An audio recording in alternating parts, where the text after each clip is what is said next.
Another day, another session. For today's video, gym vlog ulit tayo today. Pagpasensyahan na at ngayon lang ulit sinipag mag voice over. So may mga kasama pala tayo ngayon magbuhat, dalawang tropa. Malamang nakikita nyo dyan sa title, leg day ang program natin today. So unang tinira nga namin dito is squat.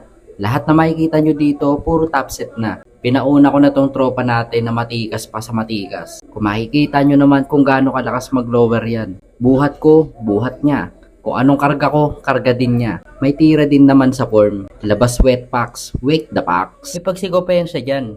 Natapos niya nga yan 10 reps, 120 pounds. Sunod naman itong tropa natin na parang si Baby Giant. Apakalaking tao pero parang baby. Pero buhat din naman kung anong buhat namin. May reklamo nga lang at iniispatan ko na nga yan.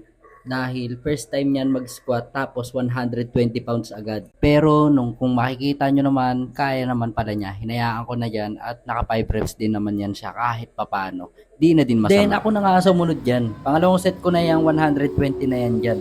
Kung makikita nyo, hirap nang umangat pero pinipilit pa din. Ego lifter yan. Sumabay pa yung tugtog na para bang nire-relax mo lahat bawat reps. At 5 reps na nga lang din ang kinaya ko dyan since dalawang set ko na yan. At 120 na yan at top set na din yan. Next naman namin dyan yung leg press at top set na din yan. So nasa 350 pounds na yata yung buhat ng ropa natin na yan dyan. Nasadyang napakalakas na nila lang nga din naman. Kaso muntik na nga lang din maging kwento. Buti na lang at may stopper naman yan. Kaya di yan basta-basta babagsak. Kumbaga safety features na rin ng leg press na yan. Then, ako na nga din ang sumunod dyan. Top set ko na din yan dyan. Dinagdagan ko lang yung nakakarga dyan after ng ropa natin. Bali na sa 420 pounds na yan. Top set na yan. At nagawa ko pa nga ng 8 reps yan dyan. At talagang kahit hirap na so pinipilit ko pa rin yan dyan. Kung makikita nyo naman. So pilit na yan. Pero dyan talaga mas magbibuild kasi yung muscle natin. Kung habang pinipilit mo, habang nahihirapan yung muscle tissue natin. Sunod naman yung ropa natin na si Baby Giant. Pagdating sa kanya, bawas na yung mga plates dyan.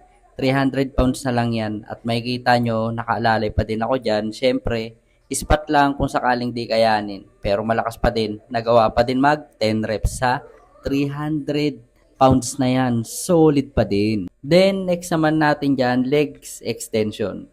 Bali dyan, magaan na lang tayo dyan. 100 pounds na lang yan. Hindi naman natin kailangan magbuhat ng sobrang bigat dyan para mas nakokontrol pa din yung negative dyan. Kung makikita nyo, control o mas mabagal yung pagbaba kaysa sa pagtaas. Sunod naman itong ropa natin na matikas. Same weight, 105 pounds din ang dinali niyan dyan. At naka 8 reps din naman. Sunod naman itong si Baby Giant. Siguro naman alam nyo na kung bakit tinawag kong Baby Giant to. Biglang naubos yung plates na karga nung tumalikod lang ako.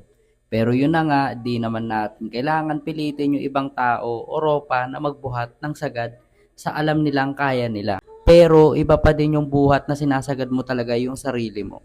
So bali dyan, 50 pounds lang yan, dinali niya dyan. At least kahit papano, sumabay pa din ng buhat.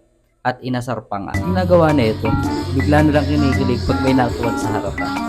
So, next naman natin dyan, deadlift. So, mabay pa din naman yan si ropa natin dyan. Bali ako, sinasabay ko na talaga yan deadlift sa leg day ko. Since compound exercise din naman kasi yan. At overall body workout. So, yung buhat niya na yan dyan, around 70 kg yata yan. Since nasa 20 kg or 25 kg din yata yung Olympic bar na gamit namin dyan. Plus 50 kg na plate. Nag-top set na nga din yan sa dyan, 90 kg. Then ako na nga ang sumunod dyan, nag-top set. So ang ginamit ko dyan ay sumo deadlift. Since dyan ako mas komportable, unlike sa convey deadlift.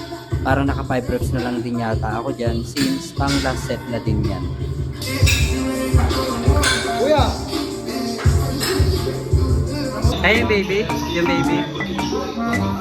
Yung baby. Ayaw mag-deadlift eh. Ayaw mag-deadlift ng baby eh.